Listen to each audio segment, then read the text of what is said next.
Well, welcome everyone. We're really glad that you were able to join us. For everyone's awareness, this presentation was set up for first-year students, but we also expressed an invitation to others to join us as well. So you may note that some of the things are more specific to students just starting college, but we also welcome anyone who's an upper class student to throw out your input as well, and then we will share that with everyone. So let's go ahead and get started.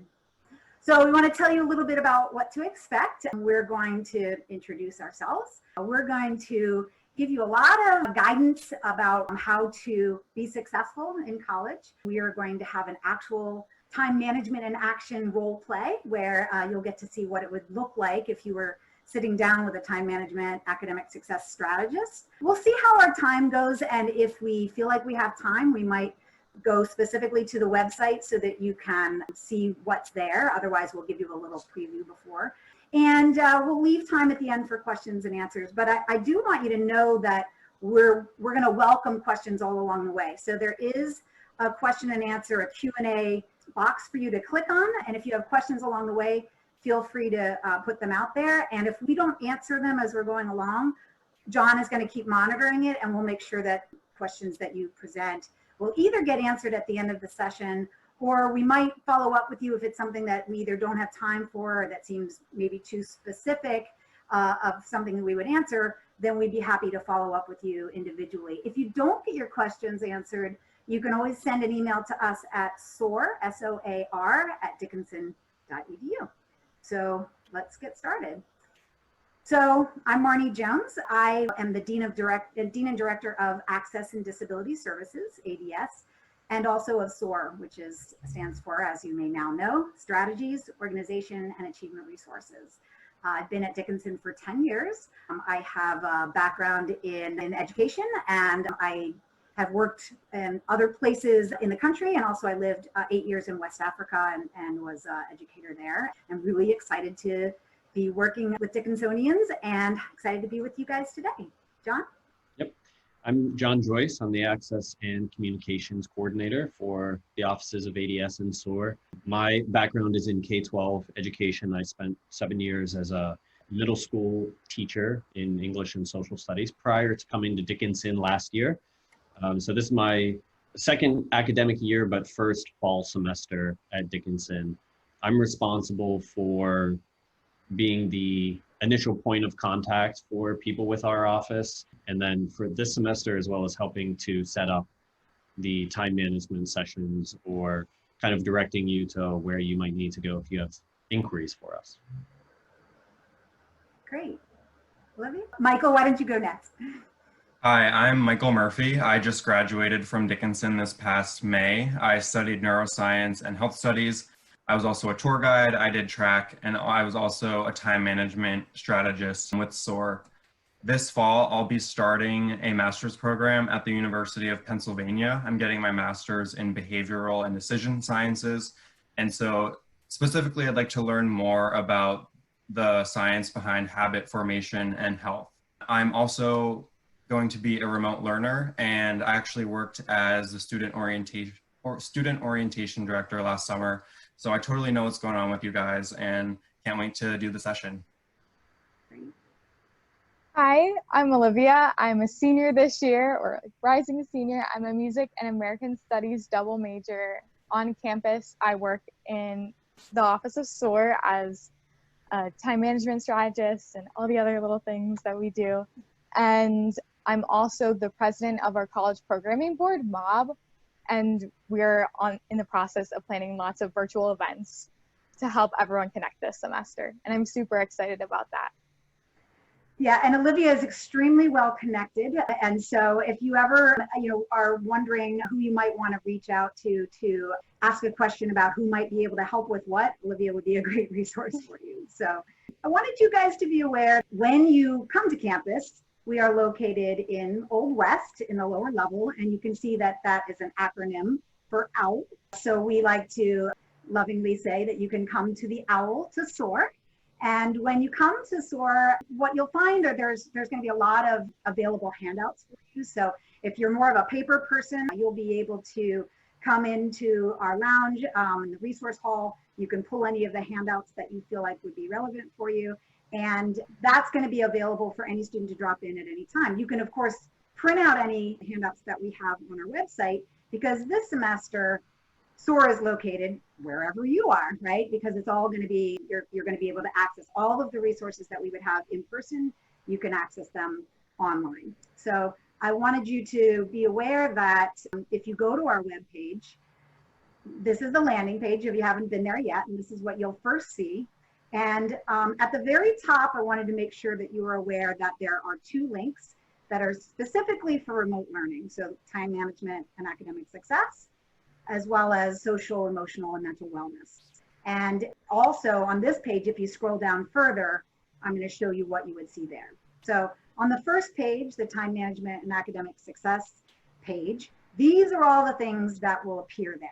So we're not going to go into all of them now, but I wanted you to be aware that that's there. If you see anything that looks like, oh, I'd like to learn more about that, you can click on that page and find more.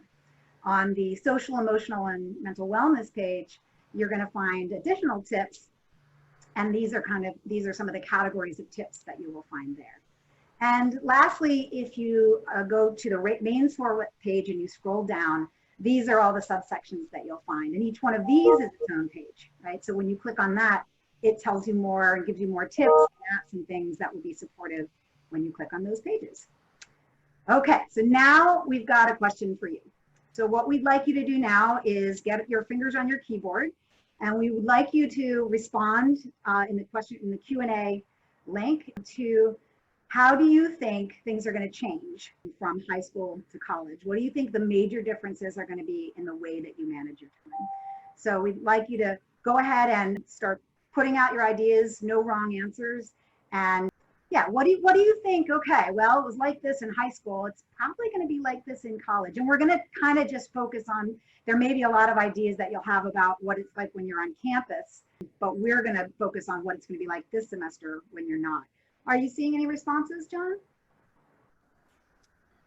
Yeah, we have a couple there. Managing your time, the workload in general, spending more hours on studying and on homework, the length of assignments, being longer in college than in high school, having to rely on yourself to be more self-sufficient, having to manage free time.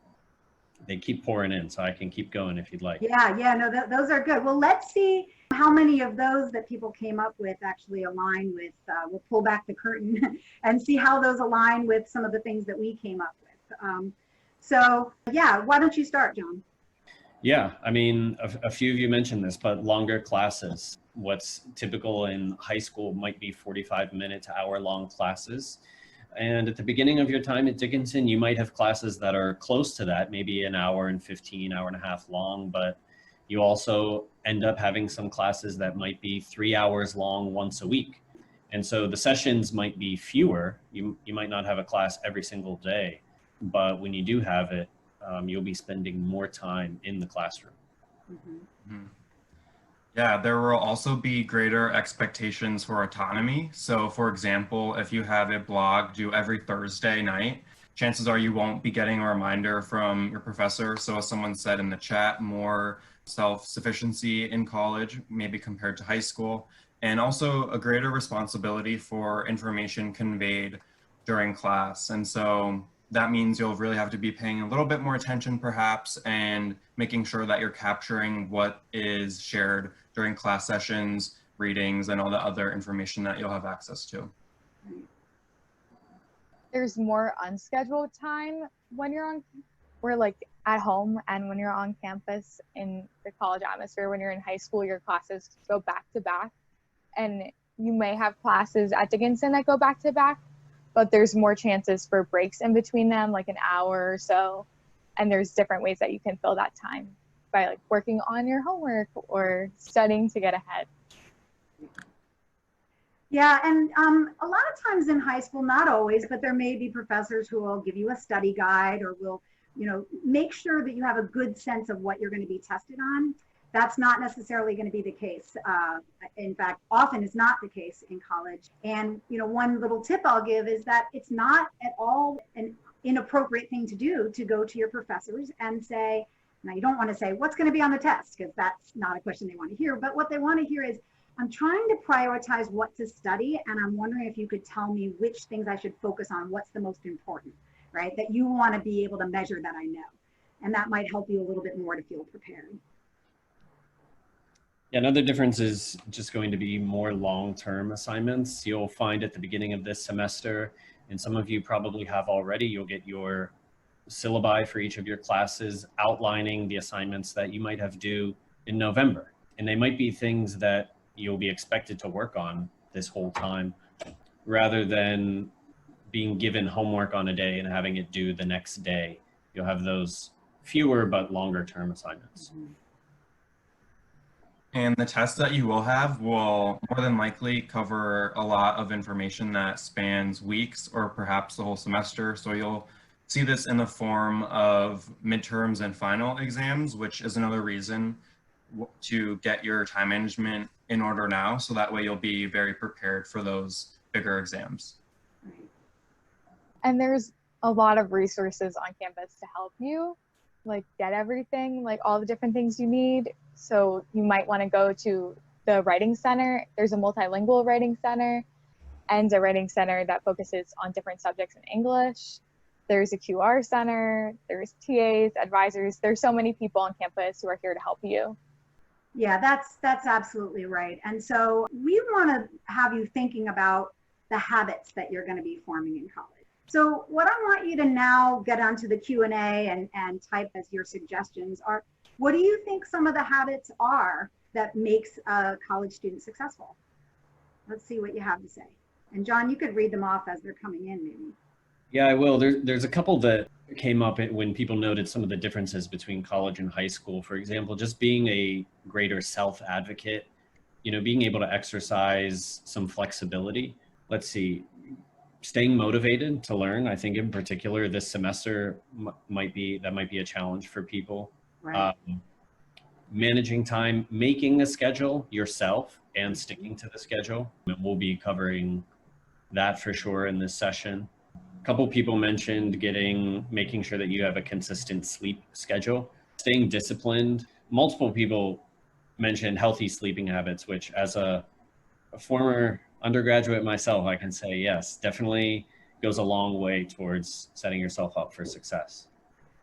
Yeah, those are great. And, we may, if you keep thinking of things, feel free to add them. And then at the end, when we're doing Q&A at the end, we'll also say, here's some other suggestions. We wanted to be careful about time and make sure that we didn't inundate. But before I get to this slide, I'm really glad that somebody talked about healthy sleep habits. It's something that I had a mindset that might be more problematic when you're on campus. But actually having a college-age son myself and who has been at home this summer, I know that he has a tendency to play video games into the wee hours of the night, right? And that's sort of something that obviously is going to wreak havoc with your next day, right? So I think that was a great tip. So we have a few more that we're going to share with you here. And I'll start with saying that you want to create a functional, well-organized workspace. But the problem with that is that most students' workspaces often end up looking like this, maybe not just students, but other than students. So what Olivia generously did was actually reached out to a number of her friends and asked them to send us pictures of their workspaces. And as John mentioned when we were preparing for this, there may have been an element of, I'm going to make this look good for the picture, right? But these are all really great pictures of workspaces. And as you can see, they're really different, right? That there isn't a one size fits all, this is what your workspace should look like. But I think there is one thing that is kind of universal in all of these spaces, and that's this. So Michael and Olivia, when you're thinking about what you would want to have, when I say have everything you need at the ready, what might be those things that you might need in your workspace when you're about to, let's say when you're about to get on a Zoom class call? Olivia, do you want to start? Sure, thank you.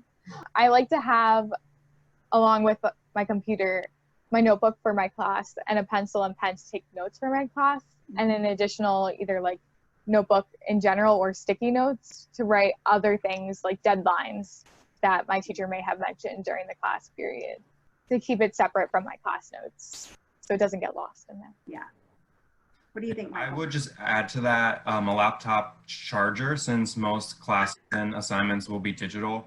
It just a matter of convenience having that charger near you so your laptop doesn't die or whatever device you're using doesn't lose battery during the live session. That's a great idea. And you mentioned the other day you like a mouse. That's really handy. Not, you know, it's up to you, but sometimes you can manipulate things better that way. I also am a fan of having a separate, in addition to your class notebook, maybe having a separate notebook that is for anything that pops into your head.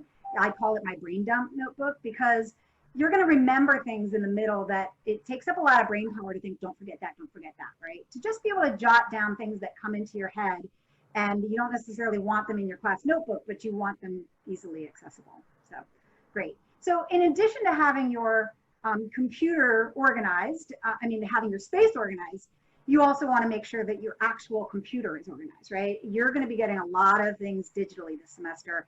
Your professors are all going to have things on Moodle. They're going to be posting things. They might be sending you things. And ultimately, what you don't want is a desktop that looks like this. Because ultimately, if you are trying to find that important thing, you want to know where to find it, right? So I'm going to ask Michael and Olivia to share a little bit about how they think it would be helpful to organize files on your desk. Go ahead. I organize through subject matter, and I'll create like a folder for all of the classes in American Studies or music or physics. And then within those folders, I'll create smaller folders for individual classes. And so when I go into my computer files, I know like, oh, if I look in this music folder, then I can find my music theory work and it's not mixed in with my vocal performance work. Yeah, I do something similar, Olivia. I tend to organize my things by folder as well on OneDrive, which is accessible to all enrolled students at Dickinson. I believe it's under Gateway and then Office 365. And that just syncs up to pretty much any device with the connection to the internet. So I can even access those files on my phone, on my laptop, and really any computer. I also have a PC, so I can set up my OneDrive to sync with my File Explorer as well. So it's just a convenient way to get everything in one place. Yeah, no, that sounds great.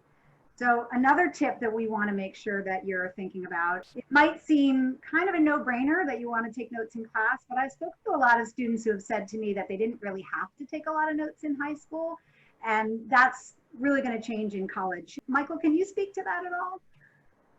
Yeah, so when we were going through the differences between high school and college, one of the points was having exams that might cover a lot of material, sometimes weeks or even the whole semester. And it takes a lot of memory power to remember things from a lecture that took place several weeks ago. Right. And so taking notes frees you of that, and it really is the best way to prepare for exams, no matter how big or small they are. Good point. Do you have anything you want to add to that, Olivia? I always take my notes by hand the first time I take them, but then sometimes when I'm reviewing for a test, I'll type out all of my notes a second time and read them out loud when I type them, so that there's multiple ways for me to see them. Yeah, and one really great strategy for note taking is to just take notes on one side of your notebook. So you could take notes on the right side, and then when class is done, within 24 hours of that class, on the left side, you think, okay, if I were to get a test on this, what would the professor ask? What would they ask to see if I knew that material? So you look at your notes and you come up with a question for which your notes are the answer, right? So on the right side, you have your notes, and on the left side, you write a question. And you do that for each part of your notes. And then guess what? When you fold your notebook like that, and then you're just looking at the left side, you've got what, Michael? Yeah, so that's called the corn dog method of taking notes, actually. So then you've got a study guide, Yeah. right?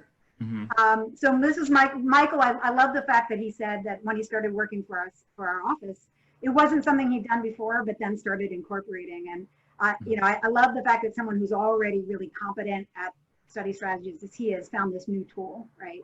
So it's something that you can maybe add to your toolkit.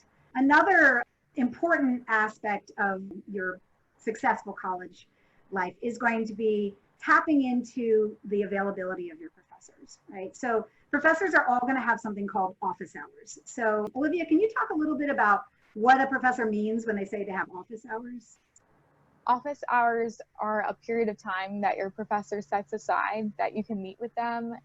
It can be as simple as like a check-in to like see how you're doing and how you're like grasping the material, or more in depth if there's a certain subject that you're struggling with or you need help with.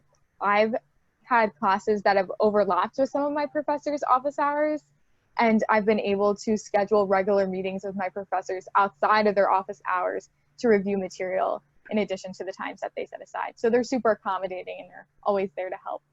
That's great. Michael, have you ever felt like you came away from talking to a professor during office hours with information that you just wouldn't have had if you hadn't gone? Yeah, absolutely. It's really the best and probably the fastest way to get information that you need. I mean, think about it. When you go to your professor's office hours, they're the ones who are making the exams and the assignments and ultimately grading them. So it makes a lot of sense to ask them directly rather than sort of asking, I don't know, maybe 10 classmates who might have all something different to say. Right, that's a really good point. And the truth is that office hours are there for you. You're not imposing, right? It's not that you're in any way being a burden. They have time where they're just sitting there waiting for you. And if you don't ask a question that you have during office hours, it kind of sends a message to a professor that I guess nobody has any questions. They all know everything, right? So it really behooves you, and maybe your classmates too, to make sure your professors know if you have any questions. Did you have anything you might want to add to that, John? No, just that, I think they're incredibly helpful. I remember a specific time when I was a student and I went to office hours and was confidently telling my professor about what I was writing about for their paper. And when they said, oh no, that's not what the prompt was, like you misunderstood the prompt. And here I thought I was writing this great paper. And then we were able to have a conversation for me just to clarify what even they were asking me to do. So sometimes you have those conversations that you don't even necessarily expect to be really helpful, but are, because they clarify things that you weren't sure were even unclear in the first place. That's a really good point. Thank you. Yeah. So I'm now going to point out something that I think many students envision themselves to be quite good at, and that is multitasking. So there's all kinds of research that shows that perception of being able to multitask is really skewed. It's one thing if you're eating or folding laundry while you're talking on the phone or watching a video. It's another thing to go back and forth between reading an assignment, answering I'm using the old-fashioned phone, answering a call, maybe responding to an Instagram post or a Twitter feed. You're going to really be switch tasking, which means not doing either one very efficiently, right? When you go back and forth between tasks, you have to reset and go back and start again. So it's really a great idea to carve out time where you're only doing one thing and you're only doing that thing that you want to get done in that certain amount of time, and then do the other thing when you're done. The other thing that is going to be a real challenge for students is having distractions. So I'm sure you can imagine all the distractions that are in your house and that you can do your best to have control over. But there's also going to be distractions on your computer, as you can imagine. And if you go to our SOAR page under study skills and strategies, you'll see that there's actually a section called distraction blockers. And underneath that section, it gives you some different tips of how to block out websites so that you can't go to them during the time you're trying to write this paper or during the time that you have to do this research. Also, how to disable pop-ups so that they don't appear when you're trying to focus on work. Is there anything else that any of the three of you would like to say about reducing distractions? No, I don't think so. The only thing I would add is just to be, sometimes it might be prudent to put your phone out of arm's reach. And put it on silent maybe, so that it doesn't ring and interrupt you. I'm going to move on to the next tip that we have for you, which is that you want to treat your academics like a 9-to-5 job. So what that means is you want to try to think about how in high school, think about whether it was like this for you. You have classes all day till the afternoon, then you have something after school, and then you have dinner, and then after dinner you start doing your homework, right? Michael and Olivia, is that how it was for you in high school? Okay. Yeah. So when you have a job after college, ideally it's 9 to 5, right? There may be times that people have to work overtime, but what we want to recommend that you try to do is actually focus on daylight hours being the hours when you do your work. It's when your brain is at its best, but it also means that it's kind of like eating your vegetables so that in the evening you can have dessert, right? The idea is that you're going to do what needs to be done during those hours when you would have been in school, but otherwise you'll have class, maybe no class, no class, right? And you're going to fill those hours, and we're going to talk about how you do that so that you can really maximize getting things done before dinner as much as possible. And then you have a safety net, right? So your safety net doesn't become, oh, I was going to study from 8 to 10, but I didn't get it done, and then I was working until 2 a.m., right? So I want to show you a little example of a schedule that I pulled up. This is a first year class schedule. Your view might look a little different, but what we used to do, and what you guys still might want to do, is to create a schedule on paper. So what we would do is fill in all the times when we'd use a weekly planner, and you can get those on our SOAR website, and we would fill in the questions of when do you have class, when do you need to do work, what other commitments do you have, and then things that are outside of class but that you really need to do, right? And we're going to look a little bit more at this in a minute. The other thing that we're going to look at is how to use a semester calendar to plug in everything that you have and to really make sure that you know what everything is that you have to do, right? And I have a recommendation here that whether you make it on paper or whether you make it electronically, it's probably a very good idea to print it out and have it visible so that you're getting a constant reminder of what you have when, right? So I also wanted to just make you aware that there are semester calendars available on the SOAR website. And what many students do after creating a semester calendar is then start figuring out, okay, what do I need to do on a weekly basis, on a daily basis, and make lists, right? So this is an example of a student who wrote down lists of what she had to do, and she happened to color code it and have different, organized subcategories. You don't necessarily have to go to that level. In fact, there's a lot of different ways. What is your method, Michael, for how you kind of plan what you have to do in a given week? So mine is somewhat similar to what is shown on the screen. It's much less organized, and it's certainly not color-coded, but I like to write things down sort of by topic and sort of circle that topic, and then under each one of those headings I have the specific tasks that I like to get done, and I typically do that for like a daily and weekly basis. Great. What about you, Olivia? I use the sticky notes app on my laptop. I have a PC, and I create two different to-do lists, and one has long-term goals and one has like goals for the day. And as I go along through the day and I complete the goals, I just delete them off the list. And it's a great, whether it's pulling the sticky note off or crossing it off, isn't that a great feeling? In our office, we use the Planner app, and that's, if you go into Office 365, you'll be able to see all the apps available, and one of them is Planner, and Planner enables you to create lists of tasks in different, they call it buckets. And when you create a task, it has a little checkbox next to it. And when you actually click the checkbox, it crosses it out. And then you can either view what's been crossed off, or you can make that disappear and only see what you have to do. So all kinds of ways that you can plan your day. What's most important is that you have a plan, right? That you figure out what you're going to do. And the reason that really helps you to have a plan is that then you can do more of what you want to do in the evening, so that you're not feeling like you have to do the work because you haven't done it yet, right? So ultimately, the true goal that you have is that you want to have some kind of system that if you take the time to plan your time, you end up having more time for yourself, okay? So what we're going to do now is I'm going to ask Olivia and Michael to do a little demo for us. So I'm going to have Olivia take over and share her screen. And what she's going to do is pull up a screen that is as if she had scheduled a time management strategy session with Michael.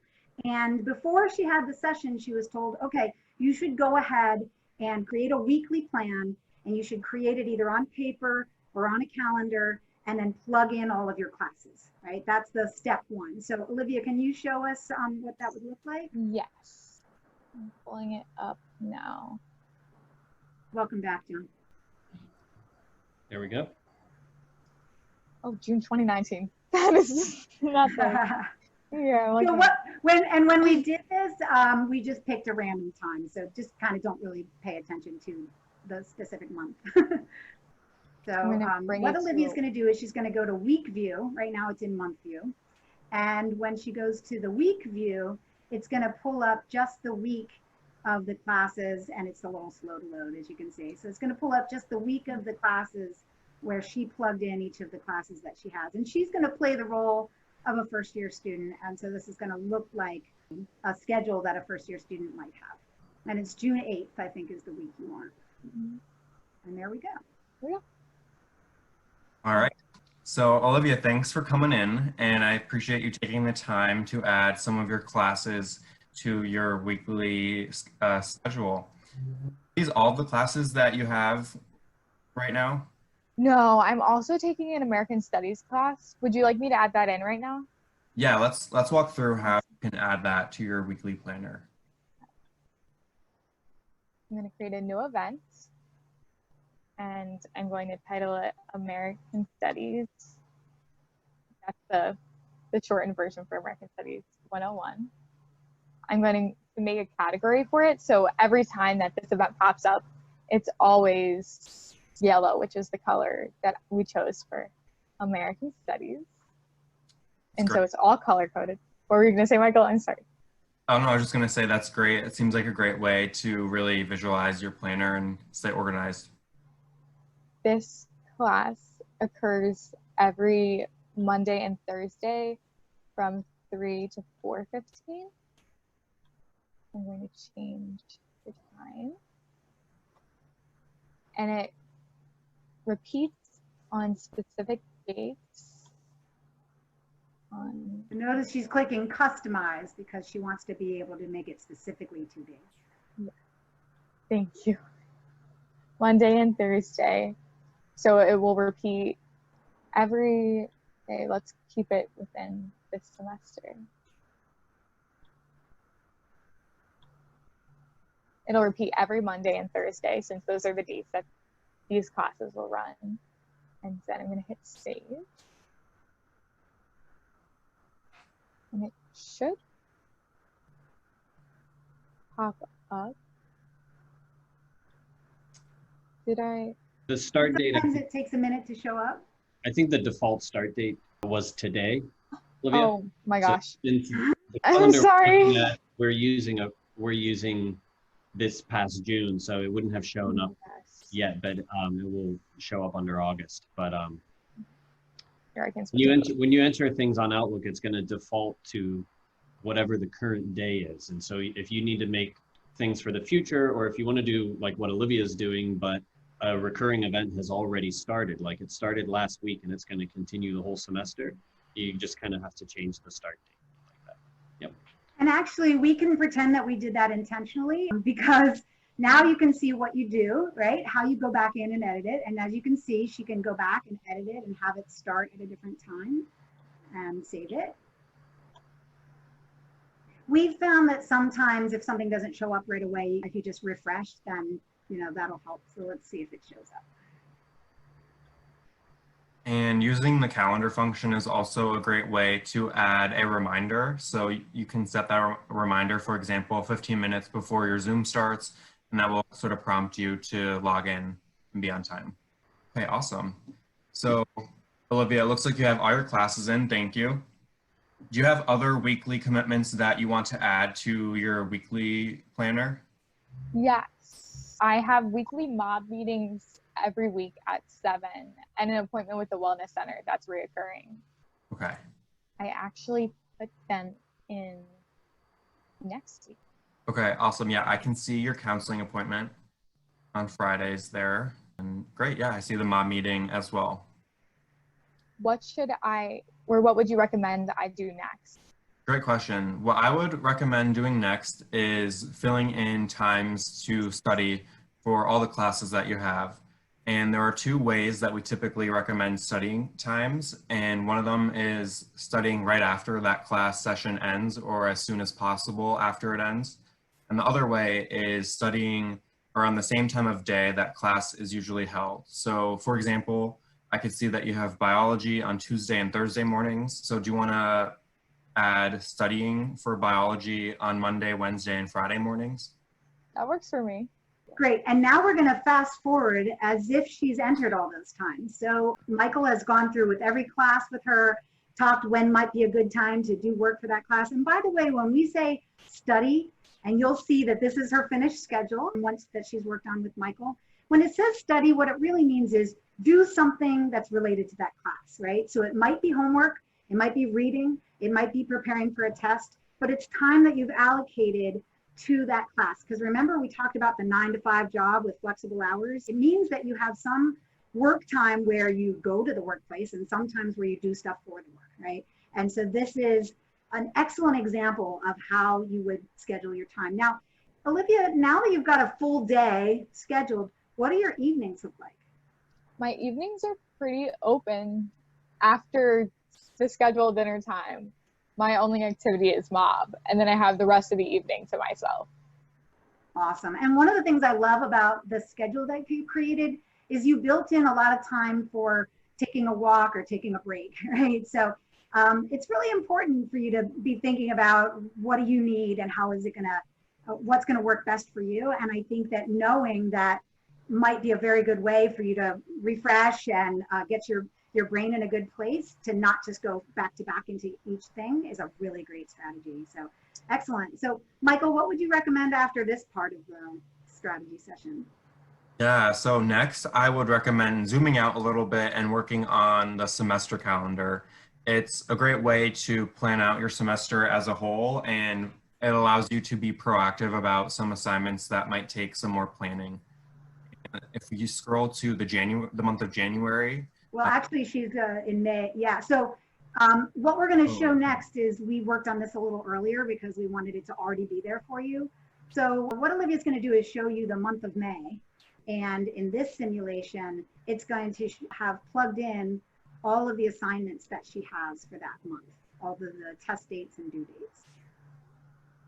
There we go. So Michael, what would you say if you're looking at this with her? What might be something that you would point out about what her semester calendar looks like, and particularly this month?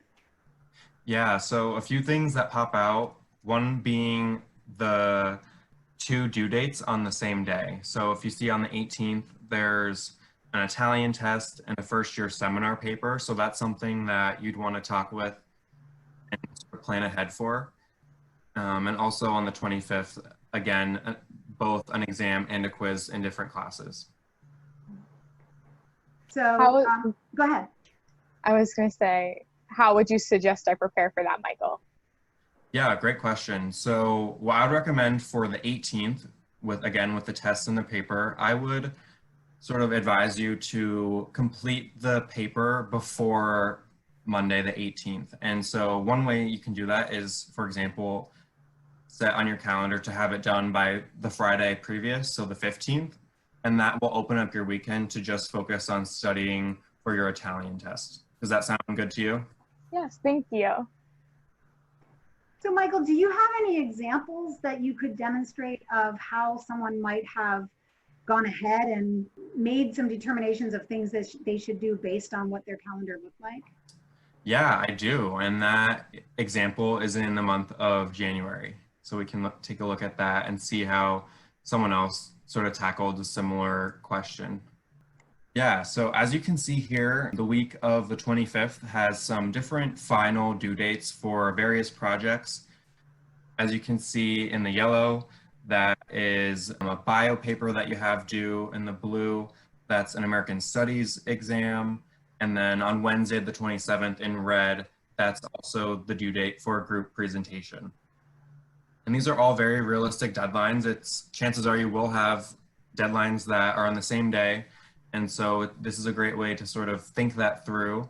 As you can see, this student, similarly to what Olivia asked before, decided to finish their paper for bio on the 22nd rather than waiting until it was due on the 25th.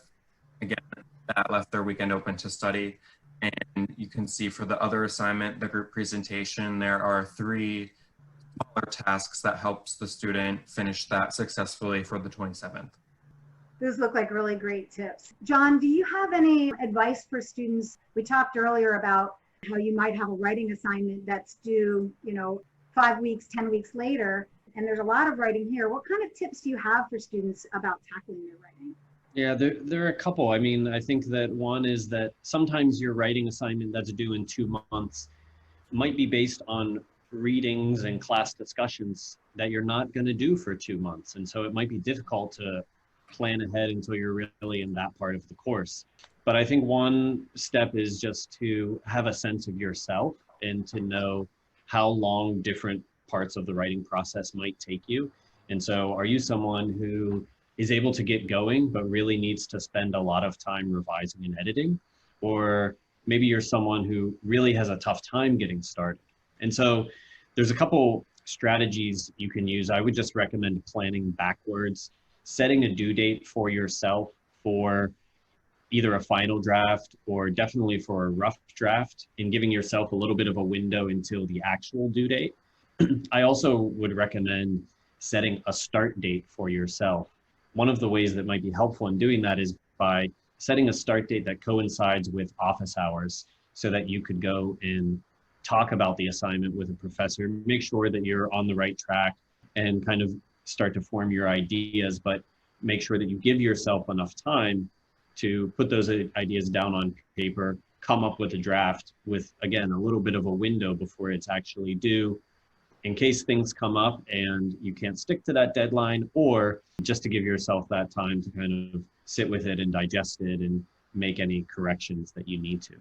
That's a great tip. And I just entered into the chat. If you go to our SOAR webpage that's on writing support, you'll see that there's a link there that I just added in the chat, and it's for an assignment calculator. So you can actually go into that assignment out calculator, plug in when something's due, and it'll help you to create that work backwards strategy that John talked about. Somebody put a question, a great question in the question and answer, asking if you could walk through how to add an assignment. So Olivia, could you please just go into, show how you would do that, how you would add, you have an assignment due? So if, let's say there was an assignment due on Friday the 15th, and it was like a blog entry. So like a short writing, like maybe like 200 words about what you learned from a reading over the week. So I could say that it's for my American Studies class, 101. So just as you're typing, Olivia, the language that Microsoft Outlook uses is event. And so anytime you're going to enter something in your calendar, you would click that button, new event. And so it might not actually be an event per se, right? It might just be a reminder for you, but they call it an event. And then you can give it your own title, as Olivia just did, categorize it, set a time. Michael mentioned before, there's a place there to remind you. And so maybe you're like, well, this is a several hundred word blog post, so I want to be reminded the day before because I know I'm going to have to spend time on it. Or maybe it's just like Michael said, you have to go to a Zoom session, so you only have to be reminded 10 or 15 minutes before, because you just have to remember to log on. Yeah, that's great. And you'll also see where it says search for a room or location. You don't have to actually search. You can type something in there and you can make that field whatever you want it to be, because it becomes a little subheading. So you could enter something like talk to John about this, right? So if she types that in there, see if it works, right? So what that is going to try to finish her sentence, but she's just going to ignore it and keep on typing. And that might be just a little reminder about this. And see how you can also add a description or attach documents in the section below. So if you want to make sure that when you're in your calendar appointment, the thing that you need is right there, you can attach it, or you can type a description right there. You may have noticed what she was doing it when Olivia was setting the time for the reminder. You can have it remind you in advance, and then if you want to be reminded a week in advance, you can then go back in and change it to a later reminder so that the first reminder comes a week in advance, right? So that was a really great question. Thanks for asking that. So I think what we're going to do now is we're going to open it up to questions and answers. We encourage you to ask anything you might have. And as those questions are coming in, and I can monitor those, John, so that John can go ahead and take over the screen and just give you a quick kind of tutorial walkthrough of what you can find on the SOAR website. Sometimes seeing it helps you to remember what's there, so you kind of know what to look for. So he's going to do that now. Yeah, so this is the homepage. It's just dickinson.edu/SOAR. So that's the great way to get there directly. This is the landing page. Marni showed you a screenshot of it earlier. And as you scroll down, you see the kinds of categories that we can provide, that we have provided some resources on. Writing Support and Quantitative Reasoning Center are the Writing Center and the Quantitative Reasoning Center on-campus resources. But if, for example, you want some tips on time management and organization, and you click that section of the web page, it'll pull up some resources for you, including workshops that happen through the Center for Advising Internships and Lifelong Career Development Weekly. Some resources that we provide through the office that we come up with of just like calendars to stay organized. And then we always have some kind of like external links or apps. So here are some apps about helping to plan your time, keeping track of the things that you have to do, making sure that you get up and get started in the morning. You'll see those categories of kind of resources over here on the left. And the only other thing that I'll point out specifically is on the main page. Again, Marni noted this in the PowerPoint, but we have time management and academic success and social, emotional, and mental wellness links specifically for being in this remote environment. So we have some tips, some strategies, and some resources under both of these that are by and large free and available to everyone. Sometimes there are apps that might have a small fee, but we just want to make sure that you explore these on your own and make use of them. And then, we also have the social, emotional, and mental wellness to make sure that you're taking care of those essential needs before tackling all of the kind of overwhelming things that go along with your first semester. Great. Now I'm going to ask you, John. I've been looking in the Q&A and I have some great questions that I want to address. And I'm going to ask you if you could look up the link for LIS, for the Library and Information Services. Someone asked the question, how do we access the Dickinson Library? So Right. Maybe you can share that link. There were a couple of questions about taking notes, and those are great questions. And I would say, you're going to have your own note-taking style that's going to work for you. Keep in mind that when you come to campus, not all professors are going to allow students to have laptops in the class. And some professors feel like that can be very distracting. I'll pause here because John has pulled this up. That's great. So that's the Widener SPAR Library. You walk it. You go ahead. Yeah, it's just the main library website. So the question was like if there's a database. So this will allow you to search what's in the library collections, but I would just encourage you to look through it because some of the resources here are available. They kind of make clear what are the things that are available to you in this remote environment as opposed to what are the physical books in their collection that you can't actually go borrow right now.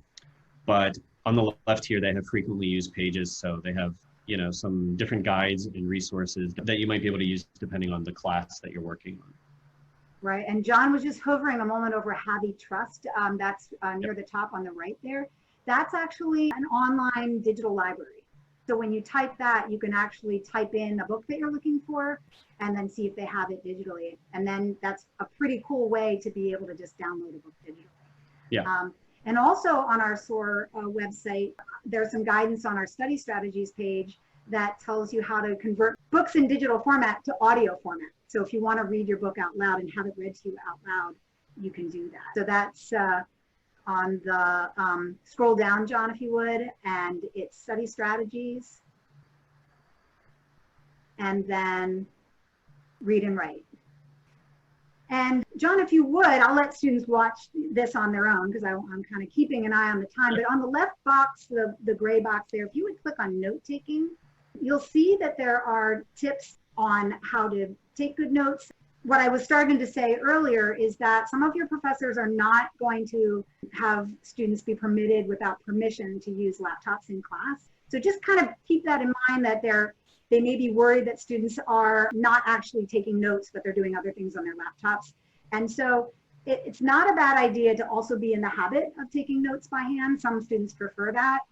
But some of the recommendations that I would make, you can find here in this site, and on some of the things I would highlight is just making sure that you don't worry about neatness at that time. You know, when you're taking notes, you can always rewrite them. You can always, don't worry about, I'm sorry, because we're a very environmentally conscientious school, but don't worry about saving the planet with your notebook. You know, you don't need to try to cram into and shouldn't cram everything into a small space. You want to space things out so if you need to fill things in later, you can.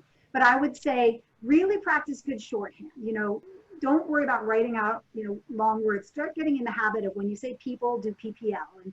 And when you say something that's going to be regularly talked about in that class, that you're just using an abbreviation that you're aware of. There was also a hint on here to use virtual notebooks, including OneNote. And you'll see that we have a link there to OneNote. And we also have, you'd be so kind, John, as to scroll back up to the top. I'm sorry, click the strategies organization in the black box on the left. There we go. This is how you navigate back once you're in the page, and click on the time management link at the top. Yep. So if you scroll down, you'll see one of the things on this site is organize. Scroll up a little bit, please.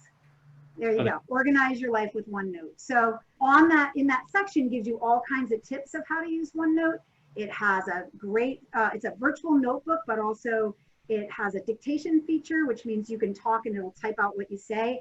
And it has a read out loud feature. It also has web browser add-ons, so that if you're searching something on the internet and you want to save it to OneNote, you can just click on the web extension and it'll save it there. So that's a really great tool for you to explore.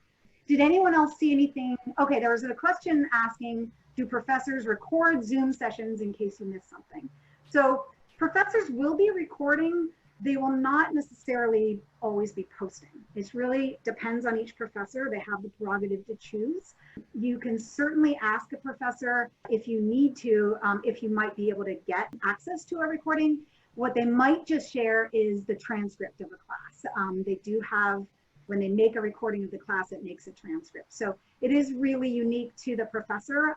They will be recording, but they also want to kind of have their own prerogative to not just post the recording, because they want students to come to the live sessions, right? And they might fear that if they just post the recording, people won't show up at the regular class time. So that's something that they will do independently. Want to wrap things up very soon, so we're not going too long, but I want to make sure that we address all your questions. So panelists, did you guys see any other questions that we might not have gotten to? There was a question about doing research papers in a timely manner. My biggest tip is to meet with a librarian, because there are librarians who are experts in certain topics, and so they might have a specific book or journal or database in mind that can be really helpful and save you a lot of time in the long run with research. Yeah, no, that's a great idea. There's so many times when I was in grad school that I would ask a librarian something and they would tell me something I didn't know, you know, they would say, oh, well, have you sought out the journal of that thing that you're studying? You know, and so there's a lot of good ways to get help from librarians. I also want to make sure that I don't pass up your awareness that all of our resources that would have been available when you were on campus, so peer tutors, writing center, you know, Olivia mentioned many of them, but they're all still available remotely. So you can just tap into, and we have those links if you go to our main page. Thank you for reading my mind, John. Right on our main page there under hands-on help, it has a link to many of those pages that will provide you with that help. And the last question that I see here that I think is a good one, because many of you may be in this boat, is any tips for someone who will be in a different time zone in terms of time management. So one thing that's going to just be a really unfortunate reality for some of you who have an 8:30 class, which may end up meaning that it's a 5:30 class, is to kind of keep this mantra in your mind that it's just one semester, right? And that you are unfortunately going to have to really shift your circadian rhythms so that you are, if you do have early classes, that you're starting earlier and that you kind of get into this Eastern Standard Time zone, right? That you're going to bed a lot earlier and that you're starting earlier. Because for you, it's often going to mean that it's not daylight when it's daylight for other people, but I think you want to follow all the same strategies that we gave, but that you want to really just shift. So this is what a lot of people do when they travel, is that they try to keep the same time zone of where they were coming from so they don't have as much jet lag. So it may just be that this is your semester to be in the East Coast, even if you're not actually here. All right, I'll answer this last question that I see now, which is about managing reading assignments. So I'm always a proponent of working within your own strengths, right? So if you're kind of one of those people who just powers through, right, and you sit down and you start reading and you can't stop, right, and you're on a roll, right, do what works for you. But for many people, it's about breaking it up, right? So on the weekend, I suggest that you look at your calendar and you look at your week and you fill in for each day of the week what you're going to do for that class. So let's say you have to read 100 pages in a week, then maybe you spread it out over 5 days and you say, I'm going to read 20 pages this day, 20 pages this day, 20 pages that day, right? So then it doesn't all pile up and you've got an awful lot that you have to read, right? So work with your strengths, but think about the way that you do things similarly to like a bell-shaped curve, right? And you want to reach that high point. So if for you, studying for 2 hours at a time means that you've reached your high point at 1 hour, then stop at 1 hour, right? Do something else and make yourself stop at that time when you're like, now I'm just kind of spinning my wheels and not being productive, right? So that you keep on doing little things to maximize yourself. Maybe it's getting a snack, maybe it's taking a walk, but know yourself, know what works for you, and then really try to know that part of knowing yourself means knowing your bad habits, right? It might be procrastinating, it might be taking too long with one thing. So if you're somebody who says, I'm just going to work on this thing for 15 minutes, and then you spend an hour, set timers, right? Set a timer that says when this timer goes off, I'm going to stop doing that. I can come back to it later, but I have to move on to something else. Are there any other last tips that you guys would like to share? Just on that, the other thing I would say is not just know yourself, but know the type of reading, or for that matter, the type of work that you're doing. So for me, I know that if I'm going to read a novel, it's best that I spend a long chunk of time, because if I do it in one chunk and then go back the next day, I'm going to forget details that are important. Right. But if I'm reading a nonfiction book, there's so much more information for me to digest that it's better to do it in chunks. And then if it's a book, I might look through the book first and see, well, are these chapters a length that I can reasonably read a whole chapter and then come to a natural stopping point? Or do I have to read half a chapter or read it in sections? And so you might want to strategize the kind of work it is. If it's a PDF article, maybe you can read the whole thing, but maybe it's broken up into 3 sections and you can read it in 3 different sections without really losing any meaning. And so consider the kind of work that it is, and if it lends itself to one mode of engagement rather than the other. That's great. But how about our students? I'm someone who tends to like push through. I'm like, I'm going to do all of my coursework like back to back to back. And when we went online, something I wasn't thinking about was like when I'm on campus, there's certain times I don't think I'm taking a break. Like if I'm walking from one building to another building and I'm taking time to like go different places, and those are like mini breaks. And when I first got home, I didn't think of those as breaks. So I was like working and not giving myself breaks until like I was taking a bigger one. I was like, it's better for me, instead of taking one big break like in the middle, to take a bunch of little breaks like throughout the day when I'm studying, rather than just like one and then pushing through like too much. My tip would be just pick one system and stick with it. None of them are perfect. It's not about right or wrong. It's just about what's better or worse for you, right? So just pick one thing, stick with it. If it doesn't work, you can always pick something else. Great. And my last tip, I guess, would be to be resource seeking, right? To really recognize that smart students and successful students are students who reach out, students who say, wow, I've got all these tools at my fingertips, and instead of just putting away the toolkit, to actually using them, right? To use what's online, to use those that are available to you. And if you If you want to get help from a time management strategist, you can send an email to soar@dickinson.edu. We are right now in the midst of getting ready for the new semester, so apologies if it takes us a little while to respond to your message, but what you can do is email us once you know your schedule, and you probably want to wait until, not this week maybe, but wait until you have your classes all set, wait until you have your syllabi for your classes, right? Because you can't really plug in what assignments you have until you have that. But sometime next week, feel free to send us a message. And if you want to get in touch with either Michael or Olivia, you can send a message to SOAR. We'll forward your message to them, or for John or for me.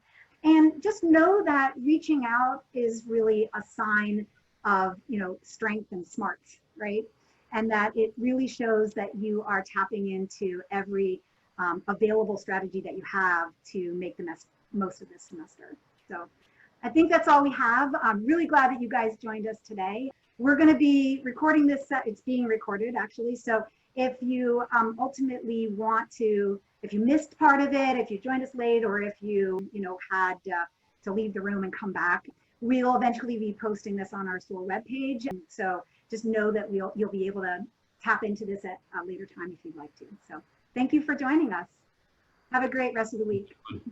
Bye. Bye.